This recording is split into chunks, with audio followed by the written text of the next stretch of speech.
We didn't anticipate how mercenary a segment of the Web3 game market is. Basically like a locust plague. They will harvest a game into submission. If there's a way to win, if there's an algorithm that can do it, they will do it. And we saw that happening to games where teams would come in with algo traders, and just beat everybody, make it miserable. Anyone new to this game is going to have such a torrid time. They're going to feel terrible. That was the feedback.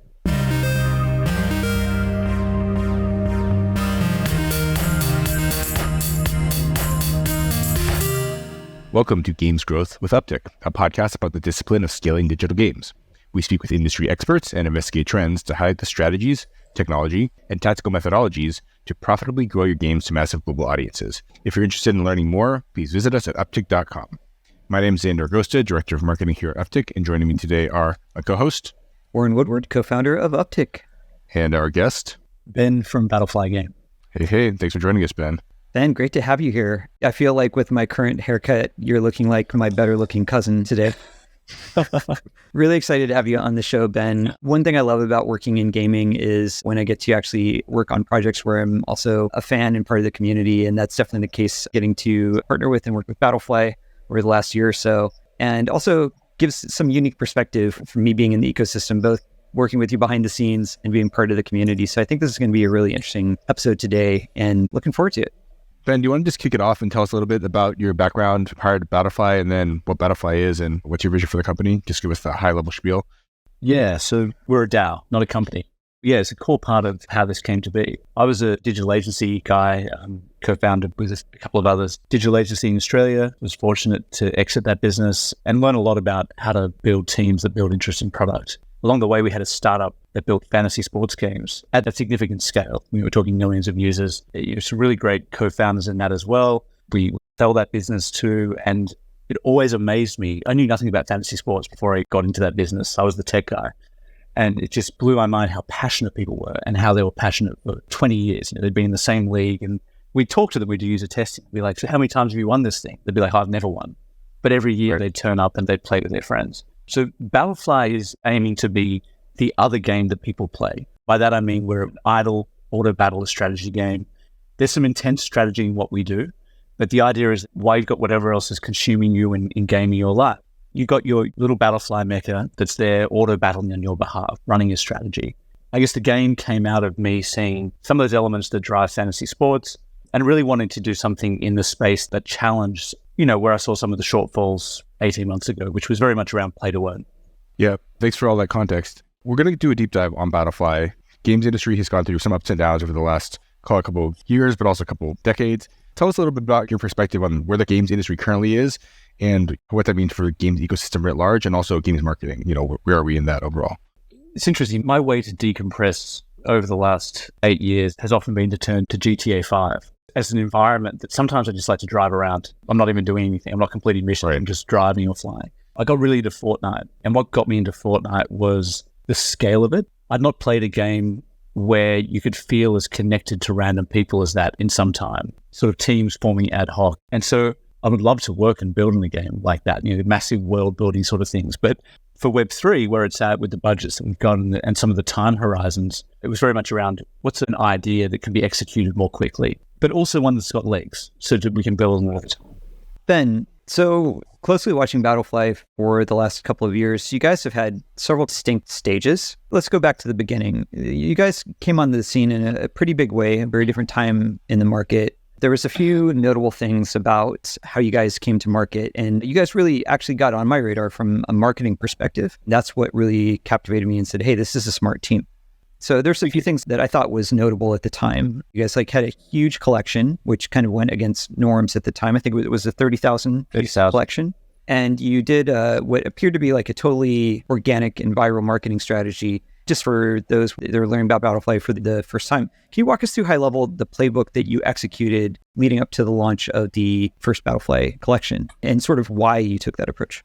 Yeah, it was a very different time in terms of, in some respects it was easier because there was more hype around. To another extent, it was a lot harder because there was a lot more froth to try and compete against and there was something major every day.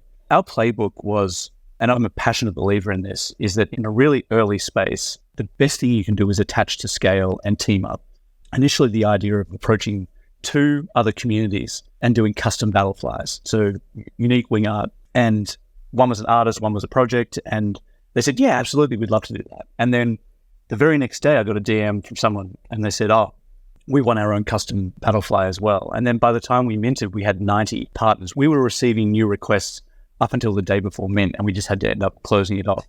That was, I think, something that Web3 can do better is team up. You know, bring collective audiences together because we all win when we do.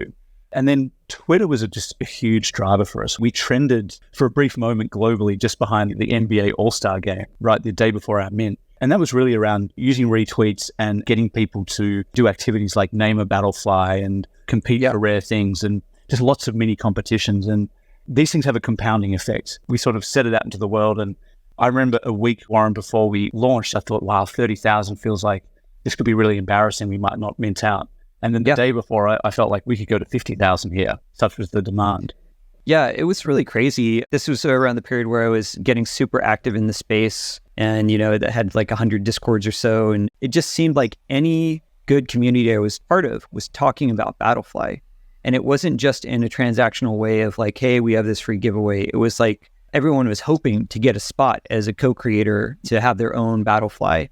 And you had this very sincere, true co-marketing that was happening with other communities that I hadn't seen executed as well to that point. It was almost like a lightning in a bottle moment. Like, this is no offense, but I'm sure if you tried to one-to-one replicate that playbook today, you couldn't recapture that specific thing. I don't doubt that like you guys will find other ways to drive excitement into new phases. But I'm curious, do you agree with that assessment? Do you agree that it was sort of like a perfect storm for that playbook, or any thoughts reflecting back on how it played out? Yeah, I think you have to adjust your marketing for the moment you're in. And I think we were one of the first projects to embrace that sort of cross-community ethos. And we were sincere. Like, it actually pains me that some of those projects haven't survived sort of a tough market. You know, we've got these sort of legacy BattleFlies. They're sort of like a hallmark of a previous time. The other thing we did was really embrace a market that maybe felt a little bit chewed up by some other projects and people from emerging economies, particularly Nigeria. We had, at one point, Nigerians were the third biggest participants in our Discord. And, you know, we were doing sort of country-specific BattleFlies and doing special giveaways and things. And it was just such a great vibe. It was hell organizing a mint that big. You rarely sleep, but I'll never forget how much fun it was bringing together so many people from across the web. And it's worth clarifying too, this was free, which was also more novel at the time. When the bear market hit, it was almost like any NFT mint or related to a gaming project had to be free to have much hope. But at the time, doing something that was free, that it was sort of like the only way that you could get an in is some amount of luck through, you know, winning contests of some kind, or by being part of another community that was lucky enough to get in. So it also gave clout to these other communities. It's super interesting. And yeah, you already mentioned you guys were like high trending on Twitter at the time. Let's just go over some stats from this era. I believe onboarded more new wallets to Arbitrum blockchain than any other project. Is that correct? Yeah. At the time, I'm not sure what's happened since, but yeah. Yeah. And what kind of numbers are we talking about from like Twitter and Discord, if you're comfortable sharing anything? We had, at our peak, I think we were closing on 100,000 people on Discord. Yeah. And Twitter, we got to 60, 70,000 people. I remember waking up one morning and we'd sort of almost doubled. So you get these sort of beautiful tailwinds that take it away. We had a Discord hack, which was just awful timing. It wasn't a hack. We got locked out of Discord. We ended up having to migrate. And even then, we migrated 95% of our users across. And people were so confused. Wild. That's really crazy. And I kind of wanted to go into this a little more in depth in this moment, because I think it's a really good case study in how, with relatively small team and light resources, if you really know your market, you know your audience, and that's our theme for today's podcast, knowing your audience in game development, how much you can really pull together. It's not always a game of throwing a massive ad budget at something. If you have the right read on the market and the right product for the market, the right messaging and marketing strategies for it. So yeah, it's really cool to behold that at the time. I want to transition next into the next phase of BattleFly. You have this really successful mint. Now, oh crap, we have to turn into a game dev studio. Yeah. What was that pivot like for you? And if you can, just color in the lines of what was going on in the market at the time, as you guys are now taking that transition of, you've delivered an NFT product, but now you have to deliver a game product. And what was that transition period like? How did your community and audience react to these changes, and what were the learnings in that next phase? It's a good question, because BattleFly started with the intent of being a small game. And when I say a small game, what I mean is that I sort of describe chess as a small game, and that simplicity is what makes it so brilliant, right? You can start playing chess almost immediately. You're not good at it, but it doesn't have AAA 3D characters running around. Yeah. That was our ambition. When our mint sort of took off, we had all this hype. I think people were expecting BattleFly is going to be this thing, which we were not the team at that point to do. It doesn't mean we'll never have that ambition. It just meant that at that point we didn't. We were about, at that point, 3 months into actually building the game. We started with a combat engine, and part of the mint was we got some really good advisors who just came around us and said, let us review what you're doing and see if we can point holes and help. And quite quickly, some of those folks found some pretty big holes in what we were doing. And that was pretty confronting because we thought when we minted, we were about 30 to 45 days away from launching an MVP. And the feedback was, if you launch this, it's going to do what so many other Web3 games have experienced, which is this huge hype, and then you'll be back to zero and it'll be like it never happened. So we had to rebuild a lot of things that we thought were close. And then you're dealing with a changing market, right? So people who had minted a BattleFly for free suddenly were able to sell it for maybe a lot more than what they'd minted it for. You had people who'd bought them, and then you had the market collapsing around, like literally every day, people getting more and more desperate. That's the part that as a founder was probably the toughest, because seeing people just ill-equipped to deal with the volatility and taking it out on teams and projects and sometimes themselves was awful. And painting a picture just for the audience, this is like kind of in the thick of 2022 when we're seeing Three Arrows Capital, the FTX collapse, everything else horrible that was happening at that time, as you guys are kind of in process of shipping your first full version of the game. Right? Yeah. And a lot of people rugging as well, like enough projects just not making it or running out of steam. You know, that there was a lot of skepticism, and I'm very grateful to our community, the Treasure community, that somehow kept it together during that period, because a lot of other ecosystems just imploded at that time. Ben, you mentioned something earlier, and I just wanted to double click on it quickly. You mentioned that there was a bunch of holes in your initial prototype. Just the game designer in me, I'm curious if there's anything there that are sort of like key takeaways of what your advisors pointed out were issues with the original game and original economy, and then what are the adjustments you made to get to where you are and where you're headed? Yeah, I think we didn't anticipate how mercenary a segment of the Web3 game market is. Basically like a locust plague. You know, they will harvest a game into submission. If there's a way to win, if there's an algorithm that can do it, they will do it. And we saw that happening to games where almost like teams would come in with algo traders, you know, and just harvest, beat everybody, make it miserable for anyone new to the game. The feedback, Xander, from people was within 4 weeks, anyone new to this game is going to have such a torrid time. They're going to feel terrible, and they're going to feel like they can never be good at this. And you don't have a sophisticated enough journey yet to be able to nurture them through that. Right. So that was the feedback. Interesting. Yeah, that's really, really interesting to hear. Actually, just so it doesn't get lost in the shuffle, Ben, I realized we kind of glossed over. So now we're getting to shipping the first version of the Battlegrounds game. You shipped, I'd say, a teaser game, though quite robust and fun, otherwise called BattleFly Racer. Quickly touch on what was the role of BattleFly Racer and the gameplay at a high level of the first two products, just so our audience has a sense of what the first two gaming products were. Yeah, so Racer was sort of, it came out of a bit of an experiment that we wanted to run to go, what do these characters feel like in 3D? It probably got away from us, to be honest. It was just an environment looking at like, how do they fly? Do their wings flap? And what are the physics of these characters?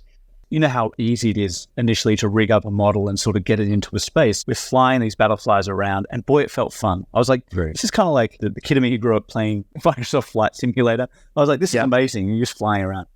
And then we sort of said we should turn this into a mini game. And it took us longer than we thought it would, to be candid, to get to a level of fidelity where we wanted to actually release it. We're sort of stuck in no man's land where we were like, this is fun, but people will be so critical because it's sort of unfinished. And do we release an MVP or a beta? Will the market tolerate that in the middle of a rapidly worsening bear market? And we decided that no, it wouldn't. We released some sneak peeks. People were very critical on Twitter. They were like, that looks terrible. So we went for another 6 weeks of polish.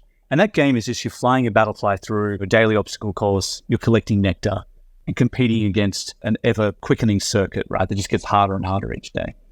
And then leading up from that, we launched the first version of Battlegrounds, because Battlegrounds is the core BattleFly product at this juncture, right?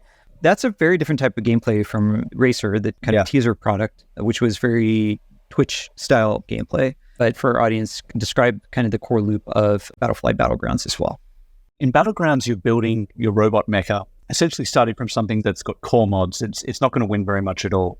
And you start to build a BattleFly that you feel has a better than fighting chance of winning more battles than it loses.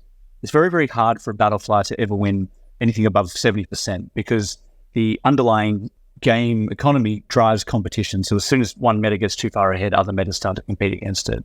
That's the game, and it's a game of numbers. So you put your BattleFly into 100 battles a day and you see how it goes. And then based on how it's doing, you start to tweak it. So you scavenge for different mods. You can buy mod packs. You can earn them in daily loot caches. You can get them as rewards. We give away a lot in our Discord as well for engagement in the community. And you use those mod packs to build better and different BattleFlies. And as you get better, you start to go into the Hyperdome, which is paid PvP. So you're actually competing against other players that want to take very small amounts of magic from you. And if you succeed there, then you start to become eligible for the leaderboards, which 750 magic a day that we give out to the top 2 leagues of BattleFly. And that's the game. And I think the reason I find it fun, at least, is because it does change constantly. As soon as you think you've got a handle on it, somebody will find new edge somewhere else. And there's suddenly a bit like kids playing soccer or football, when they all follow the ball. You see that dynamic. Yeah. So there's being counter meta is really strong, is a really strong strategy. Originating ideas is a really strong strategy. But where you don't want to be is just following sort of the leaders and having them switch on you. And that's a really clever progression loop that you described, just sort of where you start out somewhat casual, and then over time you sort of compete with increasingly high stakes and increasingly high rewards. It's really clever because it enables you to use some of the Web3 technology in a way that's very meaningful, but only to the folks who have actually invested the time and effort to really making it part of their core experience. So I think that's a really intelligent way how you can graduate folks up the funnel from sort of like a casual player into a more hardcore player. And I was wrong about free play. I pushed back personally against free play for months because I felt like it would set the wrong expectation for players. And that was against a lot of good advice from people saying, you should think about this, including people on this call. And it's been a huge shift for us introducing that mode because it gives people a much safer space to learn the game. Yeah. Makes a ton of sense. Great. So thanks for deviating there a bit, Ben. I wanted to make sure for new folks that they got a sense of what the core gameplay loop is here for BattleFly. Now, going back to that theme of the podcast today of knowing your audience, one thing I've really loved about the team is the humility and modesty with which you approach your craft. You're very realistic about the market conditions, about what your capabilities are, about what the game is and isn't, about what your audience and community should expect. Talk us through a little bit about the team's philosophy and related to that, how you've seen your community react as you transform from that big splash onto the scene with a high impact NFT project to becoming all about the game first and foremost, rather than the more speculative side of the market at that time. And how has your community reacted and changed as you've launched the fledgling version of BattleFly? Yeah, I think it's unfortunate that at least last year, there was a reasonable chunk of the crypto community was highly toxic and really quite poisonous. And one of the things that I did early in the bear was actually connect with some people in the traditional gaming community that I really respect. We'd have these debates and be like, why do you hate Web3 gaming so much? What is it about it? And of course, I look at those emails and messages every now and then because what really they were focusing on was toxicity and the self-centeredness, a win-at-all-costs sort of thing, and lacking the sort of collegial atmosphere that you see in other games and other communities where it's not maybe as financialized. So we've had a really conscious effort to strip away the idea that you play BattleFly for anything other than fun. Ultimately, playing against friends, whether you've met them in person or just in Discord, is, I think, one of the most fun things you can do. And when you start to have, as we have in our Discord now, different tribal elements that spring up, people who are following certain strategies or people who are really respected. We launched an elites program because we have 10 people that were just going out of their way to help new players get better at the game. And that ethos isn't just the teams, it's what the community has built. And we've got it to a point now where there is almost no toxicity. Yeah. We've got a team that's 30% women, which in crypto is no small feat. And we're trying to create a space that is inclusive and safe and ultimately people have fun. Well, and I just saw what people talk about in the community just really changed over time. Yeah. So much of the discussion moved to discussions around strategy and the actual core gameplay. But it's not an easy pivot. There's some people that are there for a specific reason. They came in during the hype and speculation period of 2021. I assume you probably saw some changes of the mix of folks in the community, people entering, people leaving, as the why are we here changed, right? Ben, you mentioned something a little earlier. You said you launched an elites program. Someone who is interested in game marketing, game operations. Can you talk a little bit about what that elites program is and like why you think it's important? Yeah, we've only launched this recently, but we actually discovered almost accidentally that a bunch of our really great players, like these are people who love the game, they actually report bugs to us. And I remember the first time we got one of these, and John, who is the co-founder and designed a lot of the core engine, he said to me, I can't believe this. The players are reporting bugs that favor them, because they cared about the game. And so over time, we nurtured that. And then they started to have a group that we realized was happening where they were actually comparing builds, and we got added to that, and it was great content. And so we sort of formalized that to say, how can we as a protocol and as a game reward people who create content, who really support new players into the game, who are active on Twitter, and get them out of the sort of dark social environment into a bit more public. So we've run now 2 BuilderFly sessions, it's actually 3, with those players where they are building BattleFlies live on Discord, and new players that are coming in and asking questions like, why are you picking that mod over that mod? Hang on, that one's a legendary. Why are you parking on that? And the feedback, when we're recording those, uploading those to YouTube, the feedback we're getting from new players is like, I feel like just taking a masterclass on the game. Like, there's so much more here than I just didn't know about. I thought I was just opening mod packs and hoping for gold. Right. Yeah. Do you reward them in some way? Like, what is that? Is it visibility, stature? Like, what does that actually look like? We've given them a Discord role, which over time I hope becomes more and more coveted. We actually reward them in GFly, which is our governance token. So we give them a small new weekly or monthly amount to say thanks. It's not enabling anyone to quit their jobs and play BattleFly full time, but it's part of it. What we're trying to build as a decentralized project is if you spend 30 minutes a day educating players on BattleFly, you should get rewarded for that. Yeah. Awesome. Yeah, that makes a ton of sense. And I think that's really cool. Cool. So back on this theme of knowing your audience and who you're building for, it's clear that like at this point in the BattleFly journey, you have a smaller but passionate audience, a core product that has something to it. We've been partnering with you working on growth at Upptic. We've made some very intentional choices in our work together based on your team's understanding of the market, where the product is at. There's other games that our team works on where we're bringing on the scale of, we might be managing like a 7-figure ad budget per month, bringing in 50,000 players more per day. We've made a very intentional choice of like, it's not the moment yet for BattleFly. Like, this kind of comes back to your team's modesty of learning as you methodically go on your journey of evolving the product, bringing new products to market. Just talk to us about your view on if and what the path to a more widely accessible product for BattleFly looks like. Like, what has kept you as a team from saying like, we're still learning, this is not the time to scale yet? What are the signals for you? And conversely, where do you hope to take this? Yeah.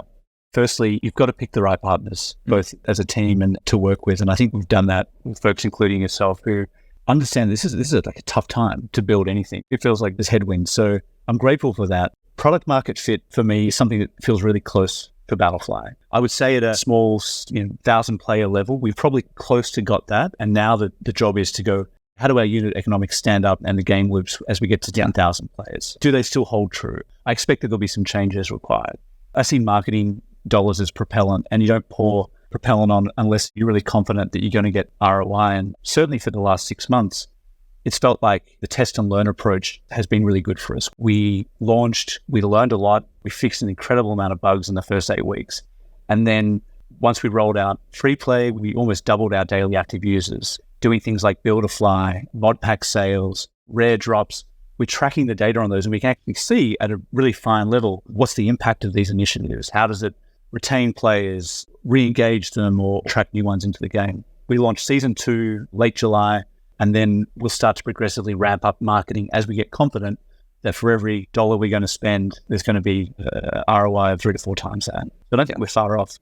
And then long term, I mean, BattleFly was conceived as an exercise in decentralized world building and storytelling. Really, that's where I wanted to start it.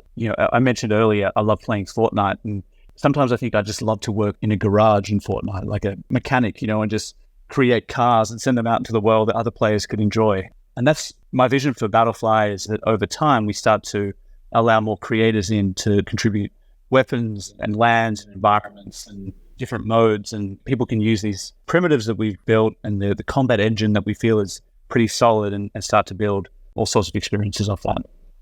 Yeah, makes sense. You touched on something that I think that overlaps with some of our core philosophies at Upptic, which is just sort of when you scale. And one of my personal philosophies in like the teams is you spend resources to acquire new users for two specific reasons. The first you already touched on, which is propellant for something that works. If you have the data to show that you can put $1 in the marketing machine and get measurably more than $1 back, or whatever your business KPI is, great. But there's another critical role and a very different function that we're often doing, especially early stage, which is you have to get the data to get there. That's one thing that we think about a lot with our earlier stage games that we work on is what do we need to learn at this phase, and kind of turning on that growth lever and spending like not $1 more, not a resource more, like identifying, okay, what do we need to learn?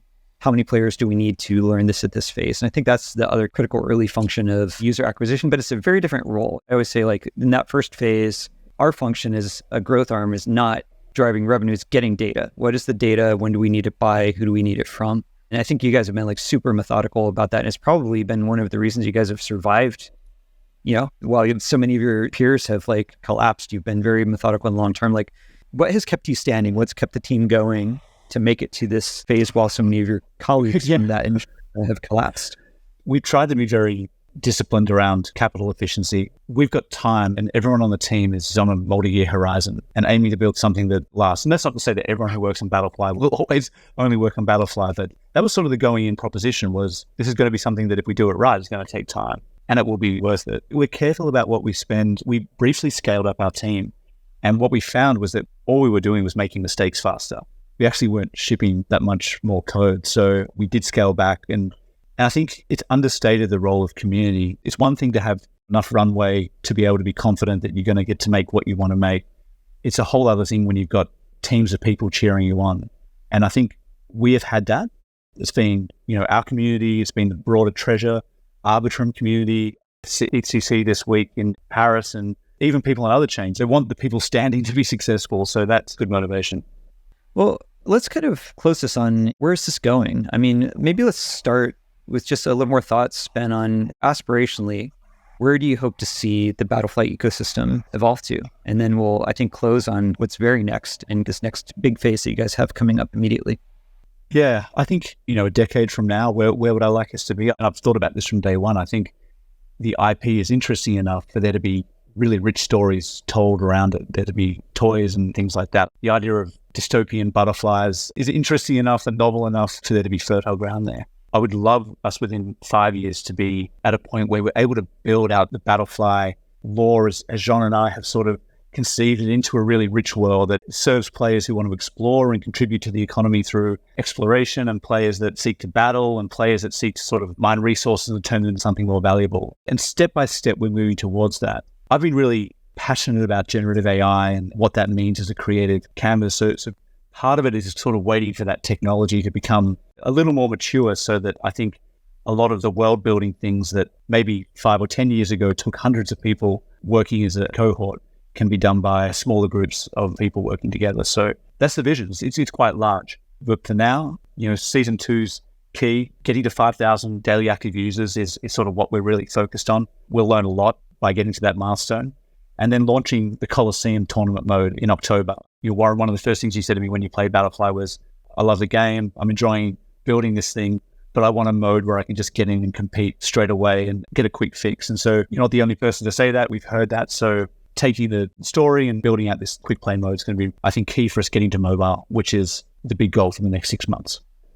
I'm going to say awesome, Ben. Well, thank you so much for joining us and taking us on this tour of BattleFly and how you guys have been able to stay here so long and some of the key differentiators between you and so many of the Web3 projects. Whenever we see someone who has stood the test of time so far, it's impressive because it's been a couple of years and so many of the early ones have already fallen off. So excited to see where you guys are going from here. If someone wants to get a hold of you or learn more about BattleFly, what's the best way for them to do that? We're BattleFly Game on Twitter. I'm Official Avenger on Twitter and Discord. Yeah, we'd love you to come and play the game. We'll give you a couple of mod packs to get started and kick things off in Season 2. So we'd love to see you in the game. Awesome. I'll be joining. I haven't played BattleFly yet, but you sold me based on the progression system. You got a couple of other things. So Xander's messaging me during this interview. It's like, I think I'm going to start playing, man. So he's got one new custom list. Awesome. Warren, can you take us out? User acquisition done hard mode. One at a time. One podcast. We see our metrics. We get a user every day and we celebrate that. We're like, what brought them in? And it's things like this that drive awareness. So thank you for making me part of it. Yeah, it's true. Slight deviation from our normal close here, but that's something in these formative eras of building in Web3. Jiho from Axie, one of our other partners, he's talked a lot about how in the first era of Axie, like him and the founders just personally reaching out to people, giving them Axies, personally teaching them how to play one by one. And like literally every single user was meaningful and having that intentionality. And that's ultimately like how you get your true advocates, the people that are your lifers that stick through the thick and thin, especially when you're in that formative stages. Like, cannot be oversold how important those people are. To continue this derailment briefly, my favorite Chino story is he flew across the world to a undisclosed location to personally onboard a single user. I won't give any more details. It's kind of personal, but that's like the most hardcore user acquisition of all time. Awesome. Well, Ben, thank you so much. This was one of my favorite interviews for sure. Big fan of the team and really excited for season 2 of BattleFly and to see you guys keep shipping, keep innovating with your head down and the great culture that you've built with the folks there as well. It's a really great group of people. And so, as always, the podcast was brought to you by our team here at Upptic. Here at Upptic, we do all things to help games grow. We work with a lot of games using Web3 technology and a lot of traditional games as well, doing everything from paid user acquisition, organic marketing strategies, creative development, and a lot of cool tools and analytics systems we've built to facilitate that. So if your team needs help with anything like that and you're building a cool game, feel free to reach out to us through our website. It's upptic.com. That's upptic.com. Talk soon.